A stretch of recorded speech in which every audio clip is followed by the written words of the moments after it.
That was fucking body parts in those bags. Yeah. So the guy I was talking to through the door was the actual murderer who shot him twice and shot this guy, the tenant, Steve Cookson, in the head. And then cut him up. And then chopped him up into 6 pieces in the bathroom and then bagged him and then moved him out. And so when we went there, the door was ajar, my keys were in the door, so I just pulled my keys out. And then we had words. I said, "You're going to come back and clean up," because the place looked pretty like a pigsty. But the weird part... It looked like fucking someone got chopped up in there. Well, you couldn't... It was just... Look, I've done that property development thing for a number of years, so I'd seen that there were, shit tenant. That's what I felt. Yeah, man. Yeah. Don't worry about fucking Troy. As long as I look good, that's the main thing. We need his makeup artist in here then.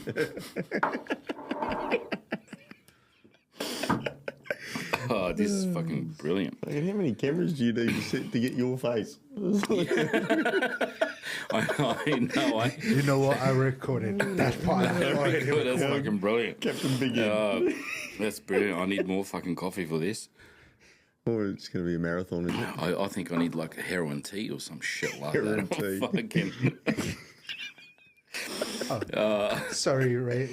What is it in the little glass? What in those? Yeah. What was shot that? glasses? That's Yeah. truth syrup, because we're going to talk about Troy's ex-boyfriends and other things. I'll happily have 2 shots because I've got no ex-boyfriends. Oh, Like you. Here we go. he's got no ex-boyfriend. He wants to try something new today. I don't know what Bring sort the bottle. of podcast you think this is. Get the bottle. That world cheese. What is it? Why ask? He spikes you first. Jeez.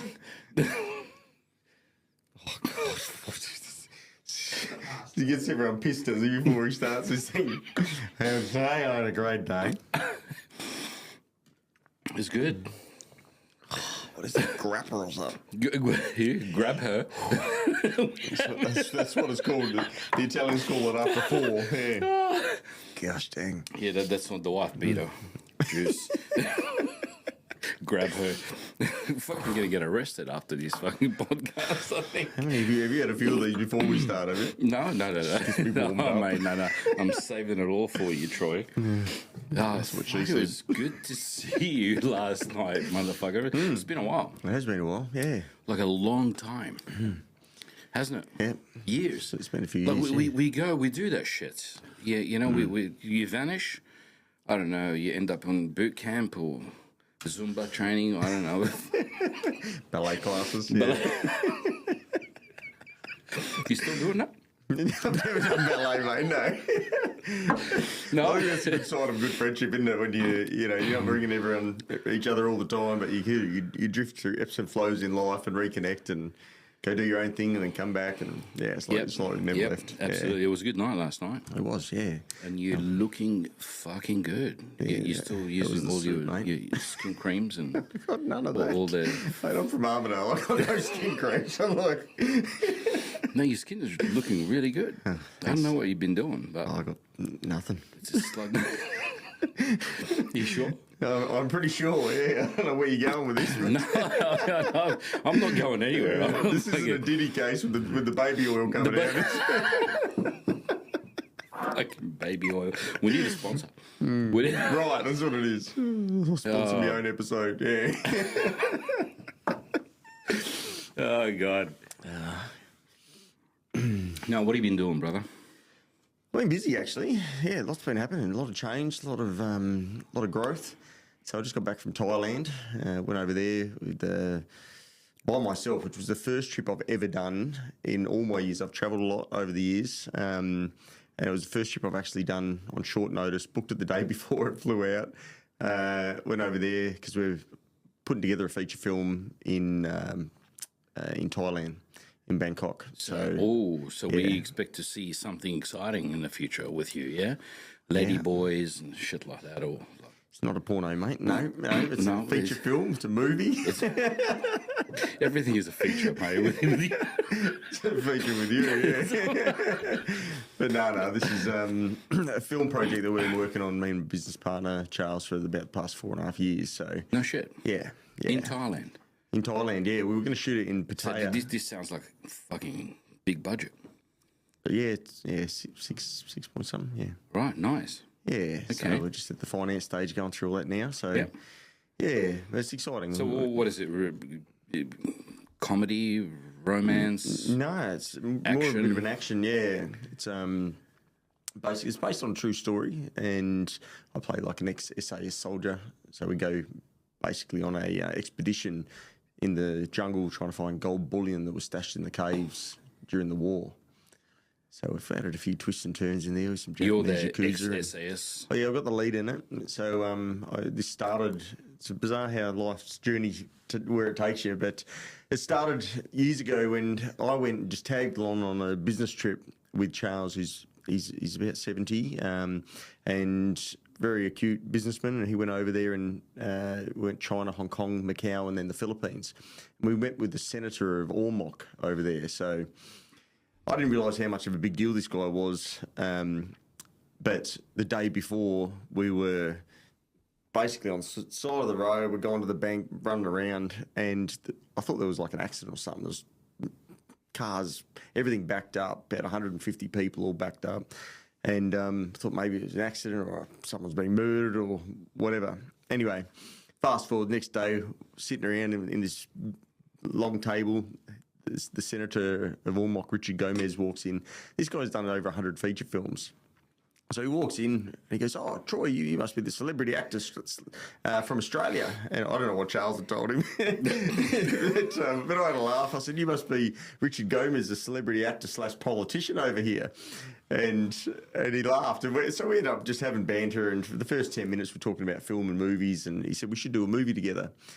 So fast forward, I ended up coming back to Perth and hosted the National Independence Day for the Philippines at the casino with about 550 people.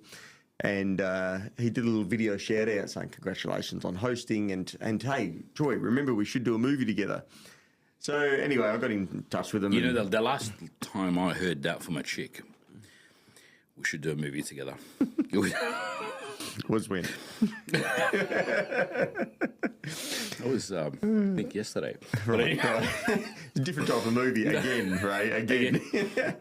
But yeah, All right, so anyway, yeah. we ended up having a good chat, and then I got in touch with a mate of mine who was the previous head script editor from Warner Brothers. We fleshed out a script, got the concept, blah, blah, blah. Fast forward, now we've gone through the information memorandum, done all the back end, set up the company, blah, blah, blah. So, yeah, it's been a long journey, but we're at this point. And so I went over there for that trip and then also got cast in a couple of other feature films with an American director that's in Pattaya. so who scripted that? It's a guy called CJ. CJ. Out of Queensland, yeah. Right. Yeah. Aussie boy. Aussie guy, yeah. Okay. Yeah. He's about 70-something. So an older guy, but he's 75 or something. But he's been around and Good stuff. Yeah, he's done a lot of movies and a lot of scripts. Good. He smashes them out. So Good. So when you flying out? I fly out tonight. Yeah. No kidding. Yeah, so I'm flying out. You see, it's it's not what you know, it's who you know. Or who you know. Yeah. Yeah. And who knows you and Who- stuff, things. Yeah. So this trip was another quick one. That's but good. That's good. So you've been getting fucking practice in between all of that because you know, I can't get a fucking hold of you, mate. And every time I ring you, unblock it. you know, I'll unblock it. I'll ring him.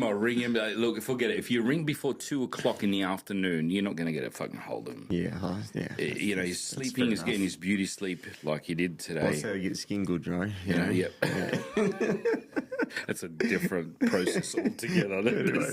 That's I wanted to know that because you know I want to have getting old, skin right? glowing like that. You know. No, but you know, you're always on a red carpet somewhere, or you're doing something. You're opening something, closing something. You're always doing shit. I think it's important just to give life a crack and say yes and figure it out later, don't you? So, what have you done leading up since last we spoke? I think you were actually exploring some feature in the US. Remember that? You're going to fly US, over there? Or? I just got hit up for just on social media actually with a guy from Mexico. Oh, actually, he's a director from LA, but he's offered me a role in a film in Mexico. So that's not until next year. But yeah, there's heaps going on in Perth at the moment. Don't go to Mexico for any kind of role. No. But you'll end up rolling in the Royal Commission here. I mean, it's Right. Yeah, I'm not gonna go over with an arse full of drugs. Border force. Yeah. Right? No. Oh, that's Troy.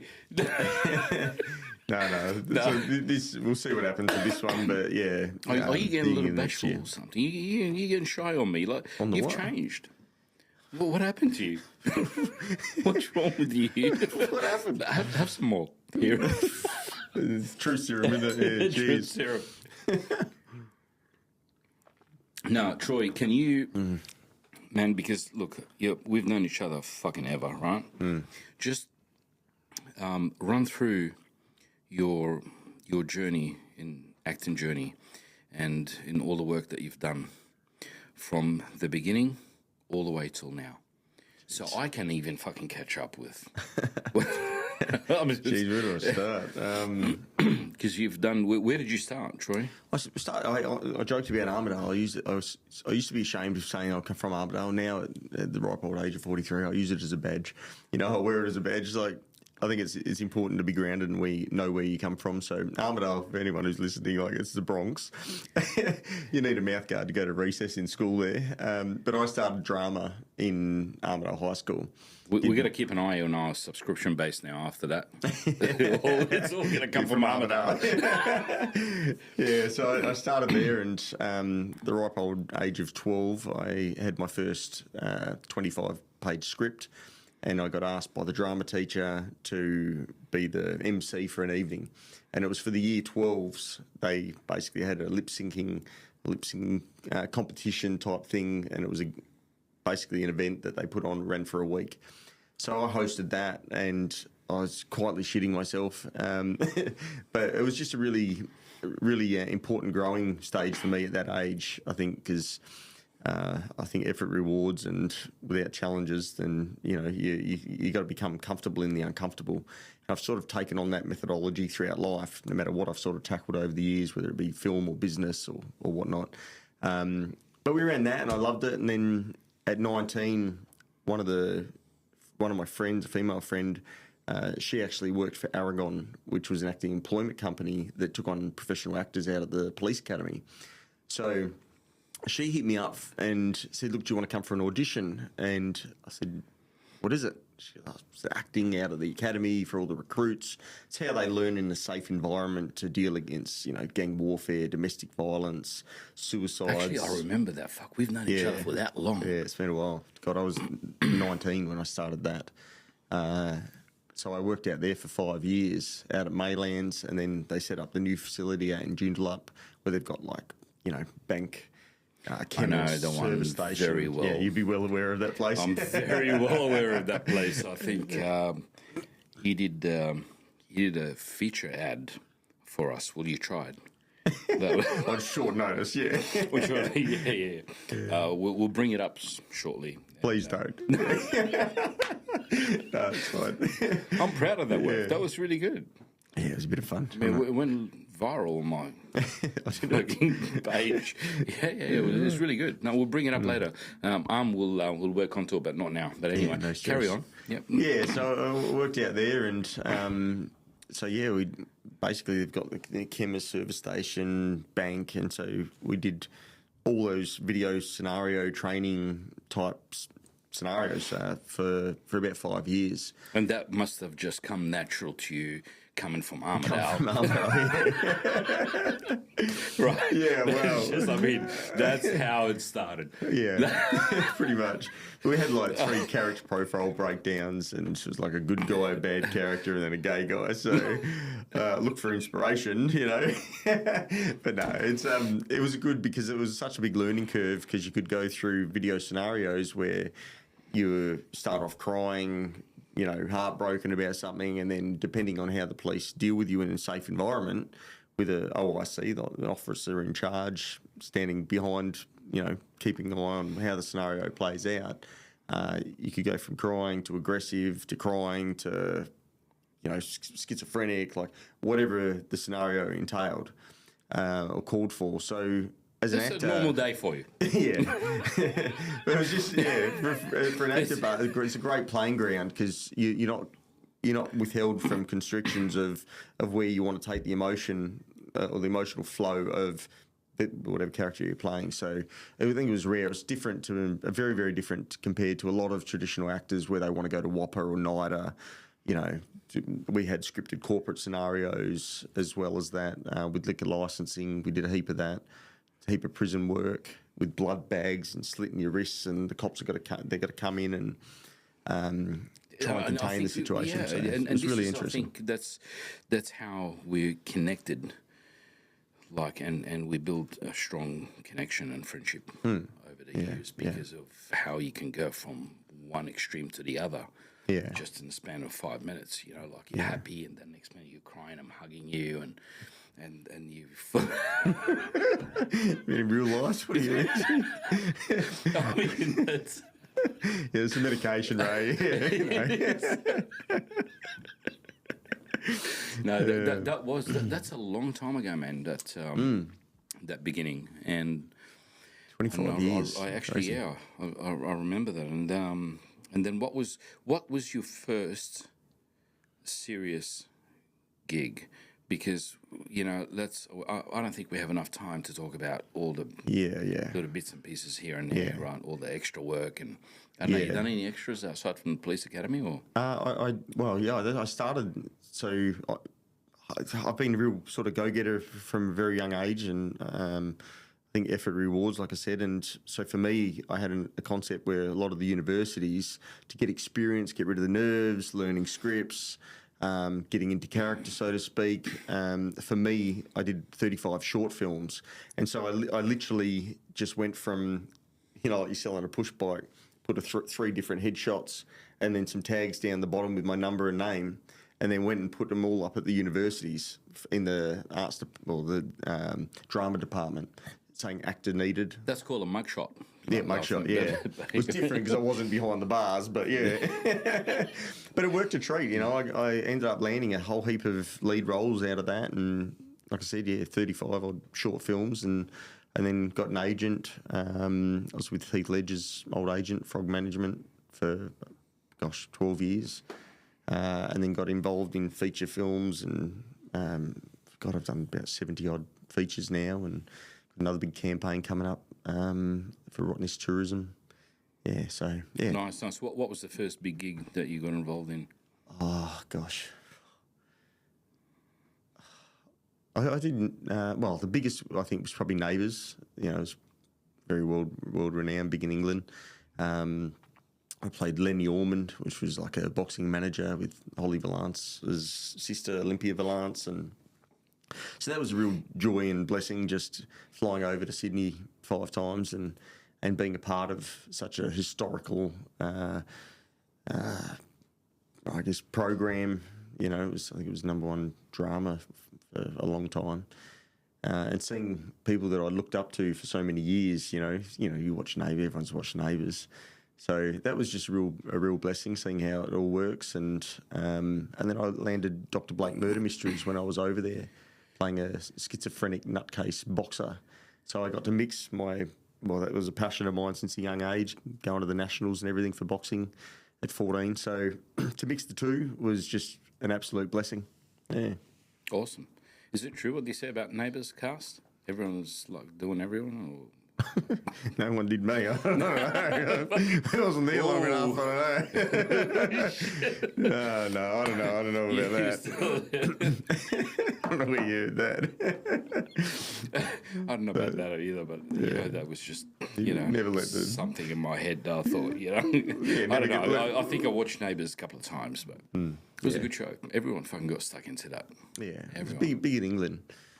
So so it was funny. Is that still going, or nah? That's gone. I don't know. It got shut down because of COVID. I think everything went pear shaped, and then all the way. But then COVID. I heard that it had then opened back up. So yeah, I don't know.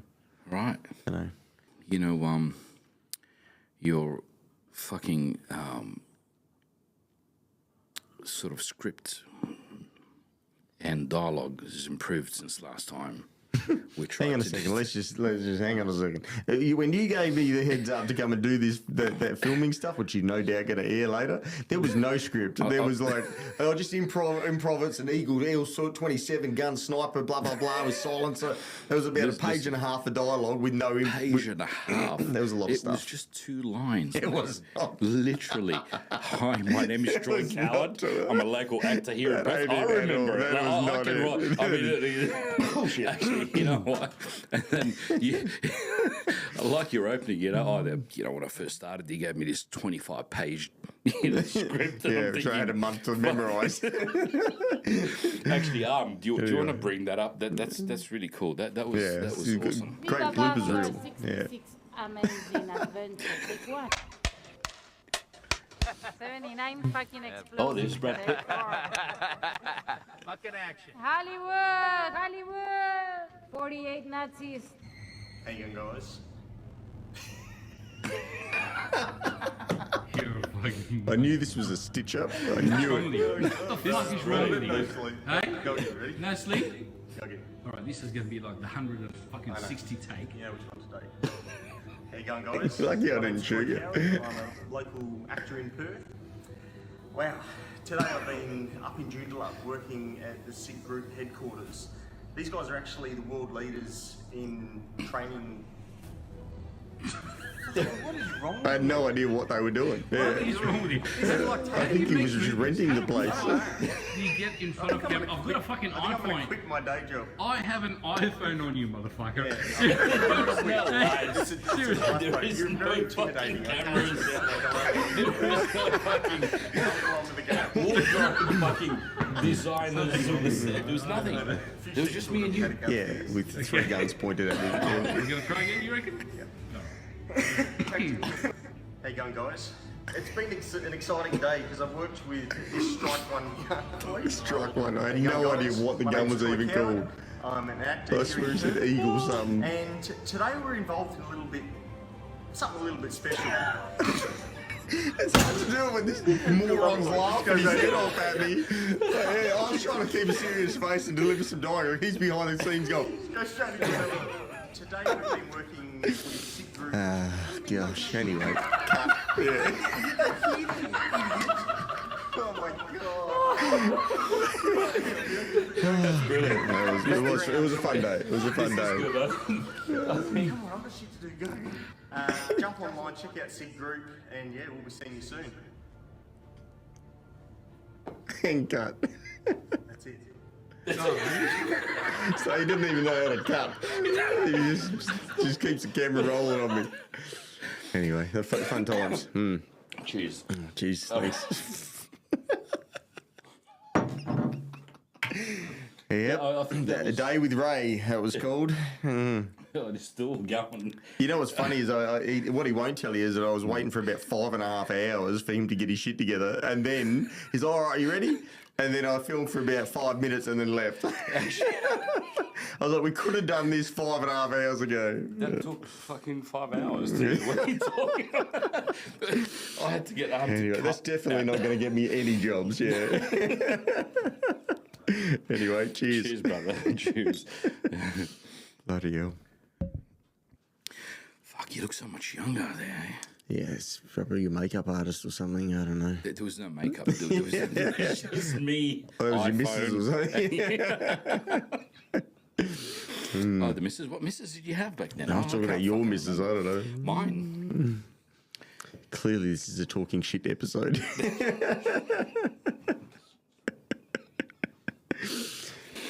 So yeah, a lot of No, time's good times, passed. yeah, yeah. Lots been happening. So Yeah. And how's that shit? That actually the craziest story that fuck it's unheard of. Like seriously, that's fucking insane when you think about it, right? That should have been a movie. It should be. no one knows what movie. you're talking about. I'm coming. Just, Yeah. it's part of the script, right? You cleaned a fucking crime scene. Yes, it is a crazy story. Yeah. It's been nearly 12 years. 12 years since that happened. Way. Yep. I'm still suing the government. Long journey. You cleaned a fucking crime scene without knowing that it was a fucking crime scene. Yeah. Well, there was no evidence. But because you cleaned it. Well, I didn't notice anything You did. from when I You walked just- in. I mean, yeah, everything There was unfolded no in a body matter of parts. weeks. There was no, that stains. It was just like there was. There was, yeah. So for Actually, the audience, you know what? here we go on here. Hang Okay. hang on. That's fucking insane story, actually. Yeah. And it's better if you tell it, and I'll just restrain myself from fucking losing my shit. No, seriously, that is a fucking crazy story. So Yeah. what happened? You had an apartment. Okay. Where was it again? Wembley or something, or Nah, East Perth. East Perth? Right, and you're renting that out. So yeah, I went through state. I mean, I've had a renovations company for a long time, so I was buying and renovating houses, and so one I had in East Perth, I'd leased it to someone, got subleased to another guy, and then he told me that his missus had frozen his bank accounts, blah blah blah, so he had to stop paying me the rent. So $850, whatever it was a week. It soon added up, and then I couldn't get him out of the place. It turned out to be some gangster and whatever. I didn't know, so I'd confronted him and about the rent he owed me, and he was fine to my face. And then rang me the next day, said, "Oh, you got some balls coming to my place." Excuse me, it's my place. Like, and he goes, "No, you got some balls. I'll sort you out. I respect that." Blah blah blah. And then didn't have integrity to his word. I got in contact with the guy I originally leased it to, sent him a message saying, "You need to get this guy out of my place." Blah blah blah. He showed him the text messages. Then he rang me up. I was filming the Great Mince Window actually, so I'd had like shaved head, mullet, tattoos around my neck, everything else, and was heading down south. And this guy Cookson rang us up and threatened to shoot me and rape me and all sorts of crazy stuff. And so, long story short, a week or two after, he's rang us because, look, I'll move out. So we locked in a day and a time to move out, December 16th, 2012. And I went there to get the keys. There was 3 guys moving our bags, which turned out to be the body parts of this guy.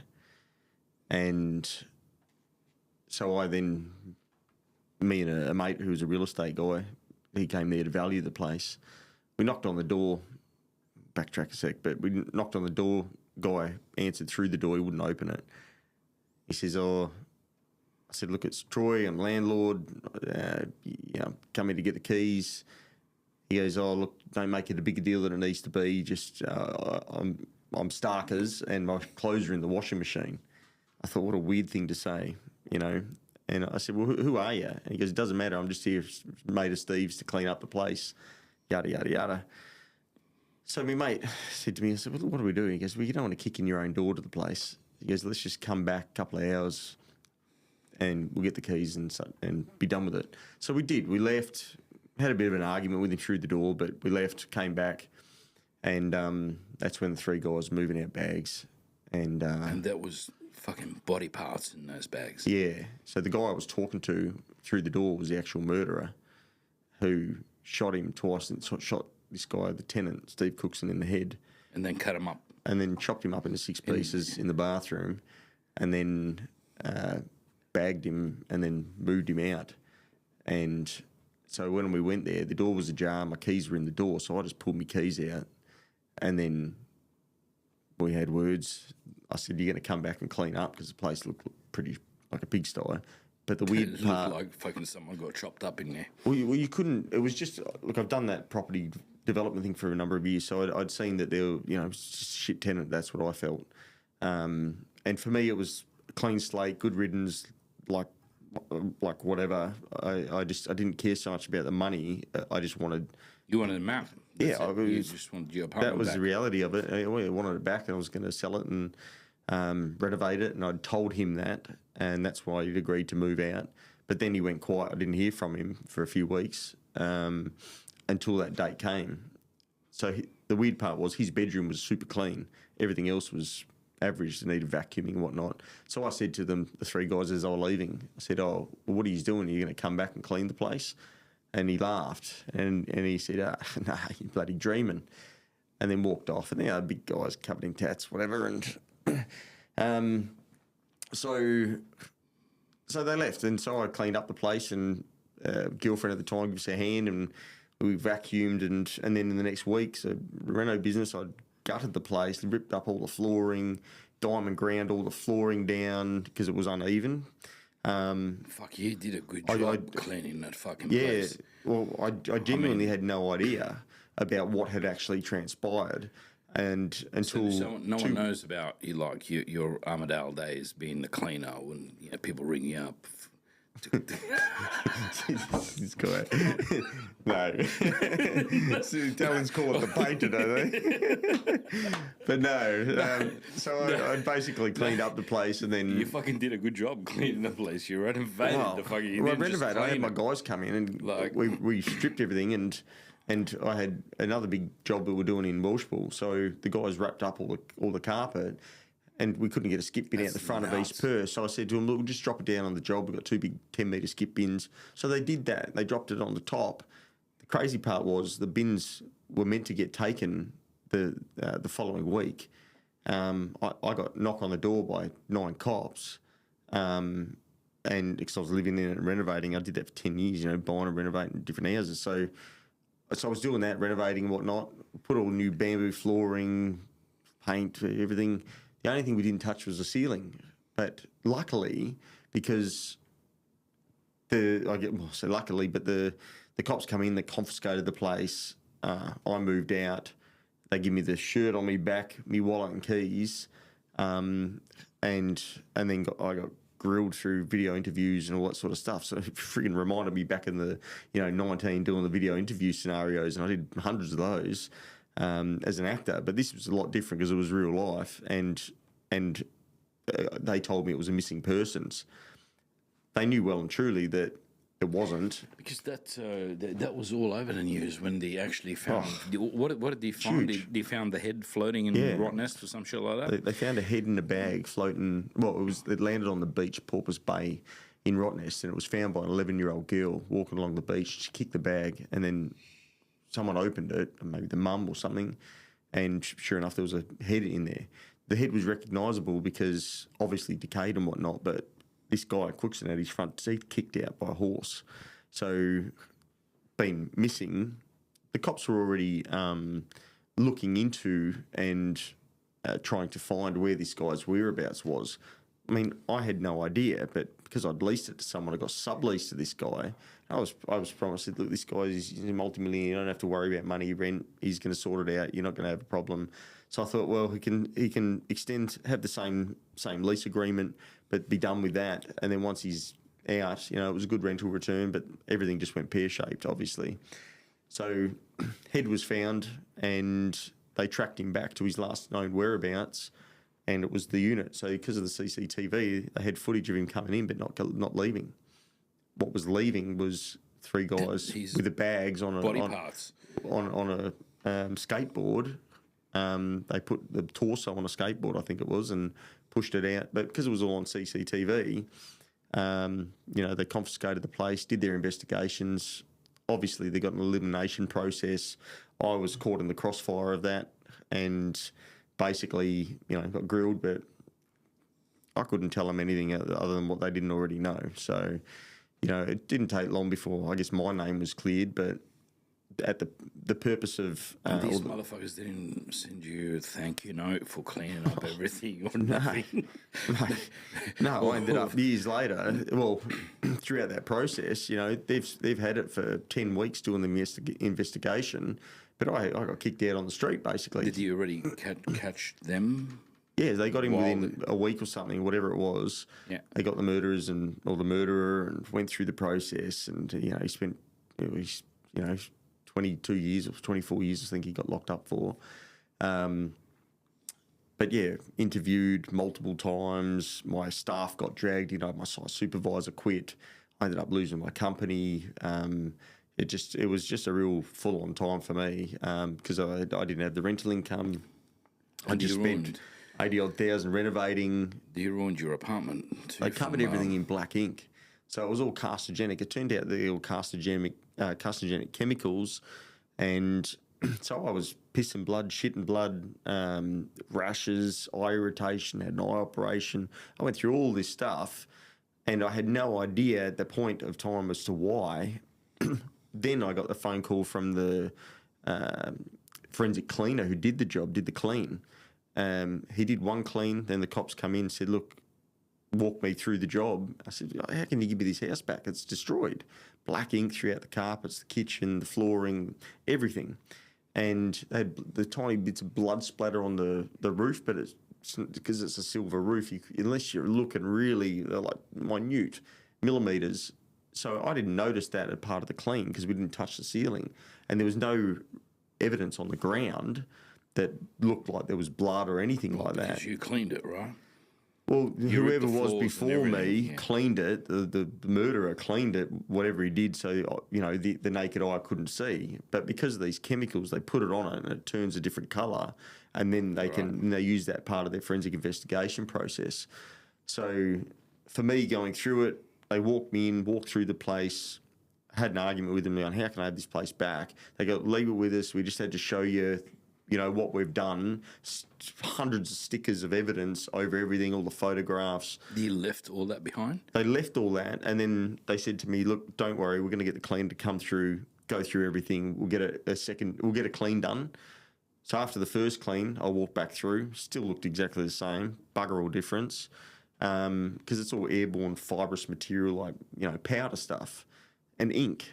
So the cleaner said, look, I can't do a second clean. They hit him up for a second clean. He said, look, I can't. They lied to me and said, they've done a second clean. Turned out to be bullshit. So then I got the keys back, got the toxic environment back, carcinogenic environment back, and basically I was forced to re-renovate again, covering all the costs. I've not had a cent compensation in 12 years. I've ran for a seat in Parliament. I've done so much in that space. I got multiple lawyers, barristers, blah, blah, blah, going through it. It's been nearly 12 years. So 12 years and still going. yeah, having to fund it all myself, and yeah, Is there going utter to be an end bullshit. to that, or Yeah, there will be, because I'm Brazilians. I'm not backing down for it. So at the end of the day, someone's got to be held accountable, because the judicial system, something needs to change within legislation. The politicians, they can move you on. imagine if you had kids, or if you had, Oh, like that would have been. yeah.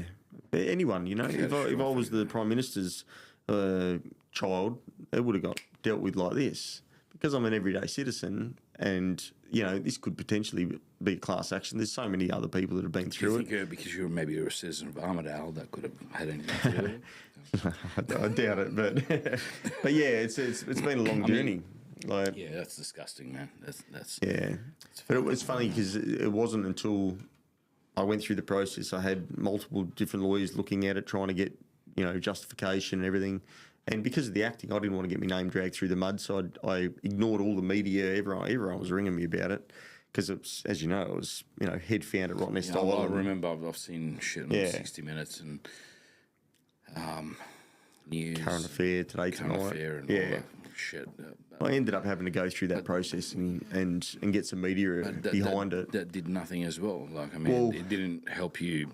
It didn't help get me, Ray, but resolution, right? well, no, it went viral, and we had about 4.5 million views. I think it was through Current Affair did a story after Today Tonight, and then because of the wide spread, I guess, of how the injustice of going through it and the effects of it, then I ended up Jeff Fennick reached out. We spoke, and I spent some time over in Sydney with him. He's an absolute champion, most sincere guy you'll ever meet, and he wanted to come on board and help us. So we did a podcast, a Standing 8 podcast, and then Current Affair jumped on and wanted to run, another follow-up story. But the sad part about that, when the first story aired, the lawyer that I was using, they ended up dropping the case, and it turned out that his wife was a superintendent with the police. Right. So I then had to start all again. He kept all my case files. I had to freaking start everything over again and rebuild the whole case. And What do you now, mean he kept all your cases? He refused to give you all your documents? yeah, yep. He sent me a massive bill and basically said, "Look, unless you pay this, then we're going to keep your case files."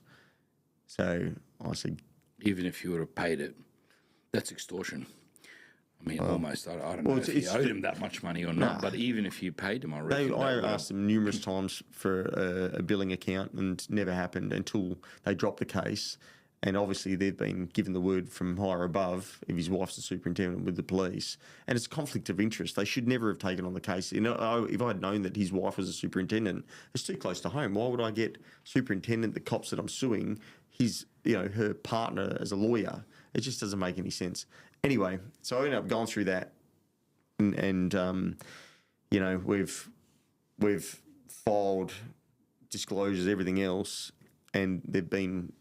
So we're at a point now having to subpoena documents. Are you getting close to a resolution? Yeah, I think so. Yeah, someone's going to be held accountable for it. I've had the media, everyone else wanting to jump on it, and recently, so. But I'm just holding off, hoping that someone from the Parliament will step up. That's a long time. 12 brother, years is and, bullshit. It's, I mean, you've been a close friend for a long time, and you've seen the ups and downs and all the rest of it. Because I lost millions, I lost all my houses, I lost everything, and had to start again from it. So it had me stuck for a long time. But it's definitely built some resilience in this old boy. Yeah, You're a machine, man. Cheers. Yeah, we'll get there. It's good. Yeah. And it's good. Your dedication to your work is still like a lot of people would have given up and put their hands up. Way, and a lot of people do, right? Oh, It's a hard gig, man. there's so many. I got hit up to do some radio stuff on about it, and it was interesting because I had some people calling in and people who suffer PTSD and depression and ruin their life, doors getting kicked in, or tenants, and just same sort of stuff. Cops coming in, spreading the black ink, forensic investigations, and then the innocent citizens, they're left holding the ball with it. And it completely ruined their life. And that was like the ones that spoke up. And I kid you not, probably 1,000 people messaged me privately after the current affairs story aired. I had celebrities from Vancouver, America, White Earp's great grandson, Josh Earp,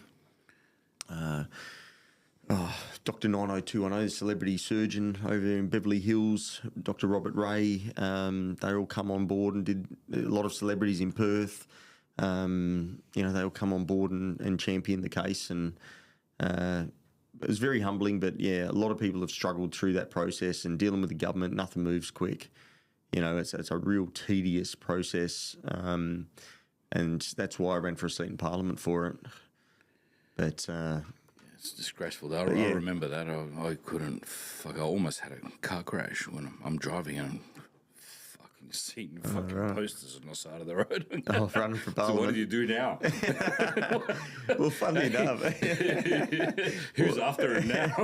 well, funnily enough, as fate Did would he have break it, up with that chick that he just started going out with? no, as fate would have it, I ended up bloody running for a seat in Parliament, and it was not by targeting or anything. It was just by fate. I ended up running for the previous Minister of Police's seat, the seat of Scarborough. And by the end of the process and doing, the political campaigns and championing and everything else, she ended up giving me all of her preference votes, which was quite humbling because I'm running against her. But yet she thought, well, if she wasn't going to get in, she'd rather out of all the candidates that I got in. So, it was a really interesting process doing that because I'm not a political man. I didn't even know that you could do that. You can just hand over the votes to Preference votes. Yeah. someone else Yeah. that's running. I mean, I didn't either, but I got a case manager that worked with me, and when I was in Sydney 2020, she hit me up a few times to run for a seat in Parliament, and not coming from that background at all. I like to think I'm a pretty down-to-earth, honest guy, and that's the quality she saw in me. And so I ended up saying yes after about the third time and jumped on a flight and came back and joined the team. And then they ended up using us as the poster boy for it and did all the media and radio and TV. And, yeah, interesting journey. But you realise that anyone can really run. It really just comes down to whether you've got the guts and the will to be put in the public eye. And I think from my background of doing film and acting, I sort of took that on as a role, and getting the policies as a script and learning those, and just adapted. I mean, accidentally cleaning a crime scene in an apartment that you own, and then body parts are getting Ubered out of the apartment, and then the head gets found floating in the ocean. That's a good script for a movie. Well, funnily enough, it's Right. funny you say that, because when I did the current affairs story, the journalist there, the senior journalist, he hit me up. He goes, mate, we had a meeting with Jeff Fennick's manager as well about fleshing it out, turning into a series. And so I've written 3 episodes on it, and he wanted to co-write it with me. So, we'll see how it all pans out. But yeah, That'll be great. so many people have Show, said actually. it. But the way I've structured it sort of goes back in time, where it's humble beginnings, young kid, foster care, loses his dad to suicide, coming up in the acting realm, and then real life drama. Comes head to head with a young actor trying to pursue his dreams. Well, we won't touch anything in that space because we don't have enough time before your flight. Yeah, I know, right? It's been a hectic day. But no, it was really good to see you last night. It was great to connect and catch you just before you're off again. Yeah. How long are you in Thailand for? 10 days, so it's going to be an emotional wellness journey, this one. So me and my 2 other brothers, coming along for the trip. So it's, we're doing about 2.5 hours of kickboxing, I think, each day, and different ceremonies and sound healing, and it's just all the wellness stuff, yoga, Right. and yeah. You getting into any psilocybin or mushrooms or any stuff like that? I or think you they doing want to do some sort of a mushroom ceremony, which is going to be something completely new for me. You've never but the done that? psilocybin, I've heard a lot about it, and Josh Earp, White Earp's great-grandson in the States, he interviewed recently Mike Tyson and another guru when it comes to mushrooms, and I listened to the podcast, and I know there's a lot of healing for PTSD and depression and that through psilocybin, and I think it's just passing Parliament or something like that now for treatment. Well, they're doing, they still like doing human trials, and they've approved some treatments now, controlled treatments for some patients that they have to be approved for that treatment. But we're still like years ahead of that being available to everybody with PTSD or depression or anything like that. Yeah, I read somewhere that it was a podcast I think I seen with what's his name? One of the big gurus, Tony Robbins, talking about statistically, I think it was like 56% of people had amazing results in it. It was the biggest results that they've had in the history of medicine through psilocybin mushroom and then some other treatment that they did for PTSD. So you're actually doing something this time around? I'm in their hands, like the guy that runs I would love to find out when you get back how that journey was for you. Yeah, I'll fill you in. It's going to be interesting. The guy that's running the retreat, he trains Whereabouts in Thailand, man? In Phuket. Right. So, but the guy who's running the retreat, he's a real guru in the space, and we actually he trains Action Jackson, who's like I think 9 in the world now for boxing, Perth-based boxer. But this guy he's an absolute machine. We did some 3,000-year-old medicine eye drop stuff, and it literally he explained it as it's like a blowtorch on your eyeballs. And so you lay down, and I did this only a couple of days ago with my brothers, laying down, and he puts this stuff in your eyes, and it literally feels like a blowtorch in your eyes. said, "Is this meant to do anything or just hurt?" but it's meant. There's some 3,000-year-old medicine, so it's. I'm open to trying anything once or twice if I like it. So we'll see how we go with it. 10 days and you back here? Yep, You're going to be back for a little bit? 10 days. I'm back. I've got the hosting event at Rottnest Island for tourism, and then I'm going to probably head back overseas to Indonesia, and then back December, and then probably off again. You're going to miss the Art Expo. What day's that? Thursday. This Thursday. Yeah. Bugger. Yep. It's all right. I'll film We'll it get the for next you. one. Yeah. Send me a video. WhatsApp. Yeah. No, all good. that's awesome. Just don't come back with a lady boy or anything like that. You know, No, just You don't need to give me a pep talk that you give yourself, all right? Check the ID, man. Check the ID. check the ID.